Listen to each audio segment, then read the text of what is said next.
Salam adik-adik, hari ini kita akan belajar tentang kisah Nabi Elia.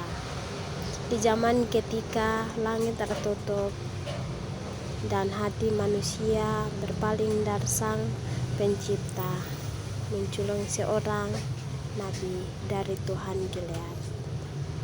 Elia membawa firman Tuhan dan menyala di tengah gelapnya penyembahan berhala. Inilah cerita Nabi Elia dari tanah Gilead. Pada mulanya Elia berdiri tegak di hadapan Raja Ahab, mengumumkan bahwa tidak akan ada embun maupun hujan kecuali atas perkataannya. Maka langit pun membisu dan tanah retak oleh kekeringan panjang. Lalu Tuhan memerintah Elia pergi ke tepi sungai Kerit, di mana burung-burung gagak datang pada pagi dan petang, membawa roti dan daging. Pertolongan ilahi di tengah kesunyian. Tetapi ketika sungai itu pun akhirnya kering, Tuhan mengutus Elia ke Sarfat, tempat seorang janda miskin, menyambutnya dengan tangan yang penuh kekhawatiran dan harapan. Janda itu hanya memiliki sengunan tepung dan sedikit minyak, namun karena imannya, tepung dan minyak itu tidak pernah habis. Sepanjang kelaparan itu berlangsung, ketika anak sang janda meninggal, Elia berseru kepada Tuhan. Nafas kehidupan pun kembali ke dalam tubuh sang anak. Sebuah mujizat yang mengungkap iman. Di tahun ketiga kekeringan, Elia kembali muncul dan memanggil Obadya, pelayan Ahab, untuk menyampaikan pesan kepada sang raja. Sebuah tantangan akan segera dimulai. Maka di gunung Karmel, Elia menantang 450 nabi Baal, mempertemukan mereka di medan pertempuran iman yang dibungkus oleh kawan debu dan harap. Para nabi Baal berseru, menari dan melukai diri mereka, namun langit tetap membisu. Tak ada api turun, tak ada jawaban dari ilahi palsu mereka. Hingga akhirnya Elia membangun mezbah dengan 12 batu, menyiramnya dengan air, lalu berdoa,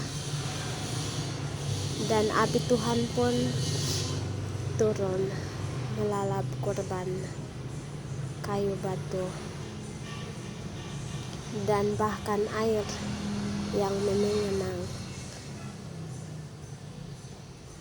Hujan pun kembali setelah Elia menaikkan doa 7 kali.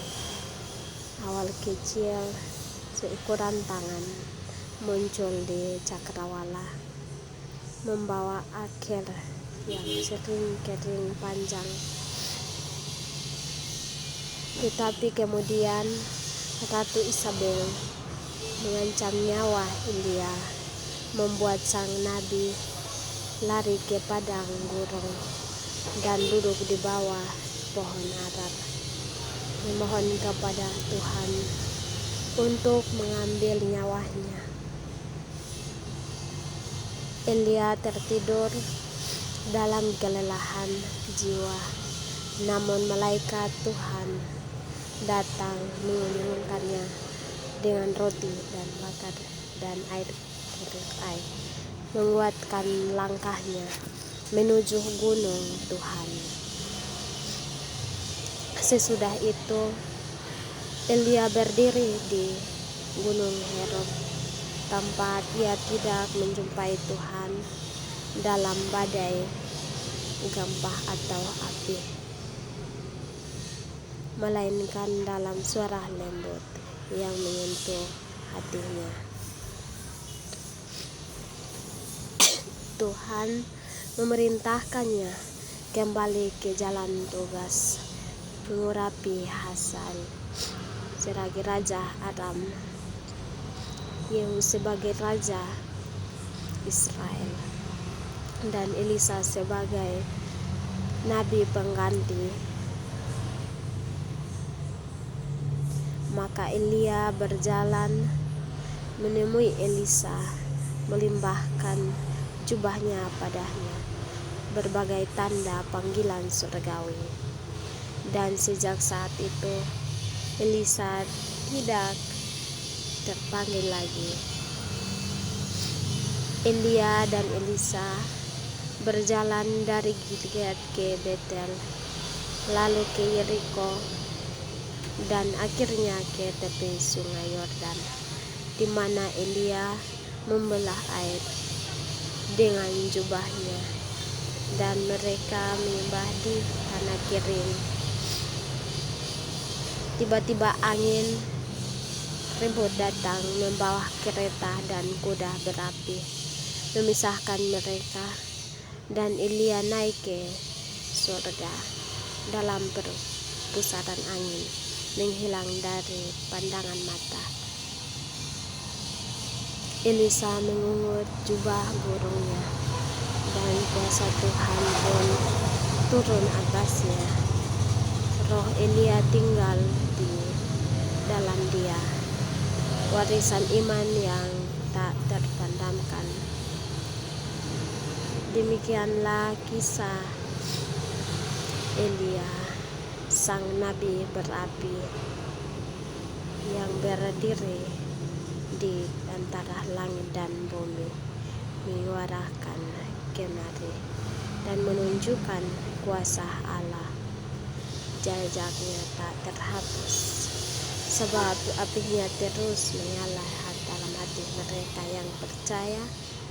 Terima kasih, sekian, dan terima kasih atas videonya. Selamat bersaksi dan selamat menonton. Tuhan Yesus memberkati kita semua.